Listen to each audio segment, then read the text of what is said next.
सके कि रोजगार के बारे में बात मत करो। वो देखो मुसलमान, हमने उसको मजबूर किया वंदे मातरम गाने की। आजादी आप मुझसे छीन नहीं सकते हैं, किसी भी नाम पे नहीं छीन सकते, किसी भी दबाव में नहीं छीन सकते। का जब मसला पेश आता है, जब ये कहा जाता है कि आपको ये जबरदस्ती गाना पड़ेगा, का जब मसला पेश आता है, जब ये कहा जाता है कि आपको ये जबरदस्ती गाना पड़ेगा, सॉन्ग है, कोई दो राय उसमें नहीं है, मगर हम पे थोपिए मत। चेयरपर्सन, बहुत बहुत शुक्रिया इस डिबेट में हिस्सा लेने के लिए जो आपने टाइम दिया।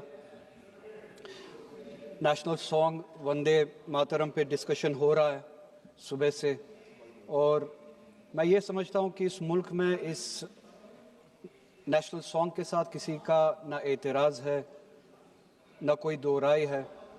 एहतराम है हर किसी का इस सॉन्ग को लेके, मगर मसला सिर्फ तब पेश आता है जब जो तकरीरें सुबह से इस तरफ से हुई, बीजेपी की तरफ से और लाइक माइंडेड जो इनकी पार्टीज़ है, जब ये कहा गया कि हिंदुस्तान में रहना है तो वंदे मातरम गाना है। ये कहा गया कि आप तभी इस मुल्क के बाशिंदे हो जब आप ये गाना गाओगे। एतराज़ तब शुरू होता है। आप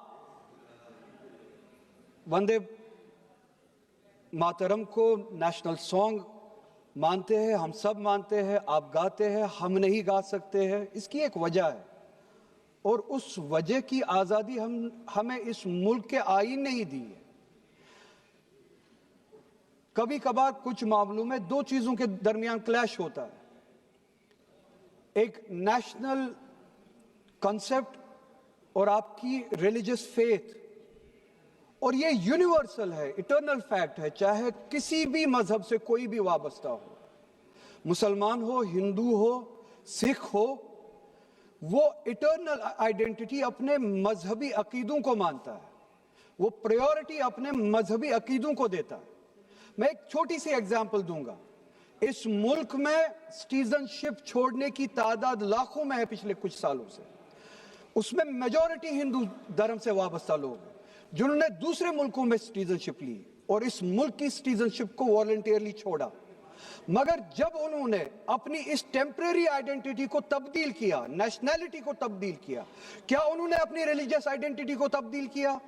क्या वो हिंदू से किसी और मजहब में तब्दील हुए? नहीं, उन्होंने टेम्परेरी आइडेंटिटी को तब्दील किया, मगर इटर्नल आइडेंटिटी को उन्होंने थामे रखा, क्योंकि वो उनके लिए इटर्नल आइडेंटिटी है। मजहब, धर्म इटर्नल आइडेंटिटी है, इटर्नल बिलीफ है। हम कल सब चले जाएंगे इस दुनिया से, पासपोर्ट, आधार कार्ड यहीं पे छोड़ के चले जाएंगे। ये जब चले जाएंगे, अपने साथ अपने धार्मिक का जो काम किए हैं वो साथ में ले जाएंगे। पासपोर्ट और आधार कार्ड, नेशनैलिटी अपने साथ नहीं लेंगे।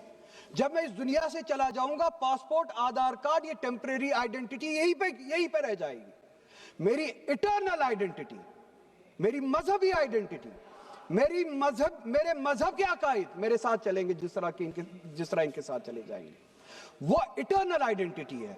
और जब ये क्लैश सामने आता है, तब हमें कॉन्स्टिट्यूशन ही ये आजादी देता है कि आपकी रिलीजियस फंडामेंटल जो फ्रीडम है, आप उस रिलीजियस फ्रीडम को इस मुल्क में कॉन्स्टिट्यूशन के हवाले से उस रिलीजियस फ्रीडम को एक्सरसाइज कर सकते हैं। और मगर आप ये चाहेंगे कि हम भी गाएं, मुमकिन ही नहीं है, हो ही नहीं सकता है। हम तब ये कहते हैं कि आप गाएं, हम एहतराम देते हैं। नेशनल सॉन्ग है, हम उसका भी एहतराम करते हैं, उसमें दो राय नहीं है। आप गाएं, हम एहतराम के लिए खड़े हो जाएंगे। मगर आप ये चाहेंगे कि हम भी गाएं, मुमकिन ही नहीं है, हो ही नहीं सकता है। आप चाहेंगे, अब सब्र करो।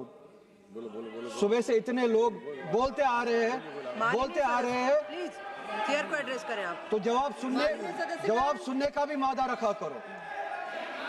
आप गाइए, आप बोलिए नेशनल सॉन्ग है, आप बोलिए नेशनल सॉन्ग है, कोई दो राय उसमें नहीं है, मगर हम पे थोपिए मत। कॉन्स्टिट्यूशन इस चीज की हमें आजादी देता है। और आप खुद कहते हैं कि वंदे मातरम गाने की ईजाद ही आजादी के लिए हुआ, बेशक हो। आजादी किस चीज के लिए? आजादी इस चीज के लिए, हिंदू के हिंदू होने की आजादी, और इसी तरह से मुसलमान के मुसलमान होने की आजादी, सिख के सिख होने की आजादी, और वो आजादी आप मुझसे छीन नहीं सकते हैं, किसी भी नाम पे नहीं छीन सकते, किसी भी दबाव में नहीं छीन सकते, माननीय सदस्य। किसी भी सिख से उसके मजहब की आजादी नहीं छीन माननीय सकते, सदस्य। किसी भी हिंदू से उसकी मजहब की आजादी नहीं छीन सकते, और किसी भी मुसलमान से उसके मुसलमान होने की आजादी नहीं छीन सकते। कोई भी दबाव मुझे मजबूर नहीं कर सकता है। आप गाइए और हमें वो आजादी दे दीजिए। ये मजहबी आजादी मुझे आपसे दूर नहीं करता। वही मजहब जो मुझे ये कहता है कि लकुम दीनकुम वलिय दीन, आपके लिए आपका दीन, मेरे लिए मेरा दीन, जिसको कॉन्स्टिट्यूशन ने आजादी दी ये कह के कि फंडामेंटल राइट है रिलीजियस फ्रीडम। हमारा कॉन्स्टिट्यूशन हमारे कुरान की उसी आयत की तर्जुमानी करता है। 2 मिनट दे दीजिए मैडम। तर्जुमानी करता है माननीय कि सदस्य, आप प्लीज अपने चेयर को दीन पे एड्रेस चलिए, करिए। हमें अपने माननीय दीन पे सदस्य। अमल करने की आजादी दे दीजिए। आप ही की तरह बात जबरदस्ती की है, बात किसी और चीज की नहीं है। और ये डिबेट 30 मुझे सेकंड पता है में ज्यादा अपनी वक्त बात नहीं कंप्लीट मिलेगा, कर बस लीजिए। 1 मिनट में मैं पूरा कर रहा हूं। और ये डिबेट सिर्फ और सिर्फ इसलिए हो रहा है, सिर्फ और सिर्फ इसलिए हो रहा है कि जब हिंदुस्तान का हिंदू हो, मुसलमान हो, सिख हो, इनसे पीने के लिए साफ पानी मांगे, सांस लेने के लिए साफ हवा मांगे, रोजगार मांगे, जब इनसे महंगाई के खिलाफ, महंगाई के बारे में जवाब मांगे, जब इनसे रोजगार मांगे, तब ये सिर्फ ये बोल सके कि रोजगार के बारे में बात मत करो। वो देखो मुसलमान, हमने उसको मजबूर किया वंदे मातरम गाने के लिए। वो देखो मुसलमान, हमने उसकी मजहबी आजादी को खत्म किया। इस आड़ में, मुसलमान को दबाने की आड़ में आप अपनी माननीय नालायकी सदस्य छुपाना जी। चाहते हो और इस मुल्क में राज करना चाहते हो, उसकी कुर्बानी बनाना चाहते हो मुसलमान को। और मुसलमान इस बेगैरती का कुर्बान कभी होगा नहीं। हमने इस मुल्क की आजादी के लिए भी खून दिया है, और इस मुल्क में आजादी को बचाने माननीय के सदस्य लिए बी भी शैलवा जी। अगर खून देना पड़े हम देंगे। हमने उनके साथ भी लड़ा है, आप जैसों के साथ अगर 1000 साल तक भी लड़ना पड़े हम लड़ेंगे, उसी गैरत से लड़ेंगे, उसी जज्बे।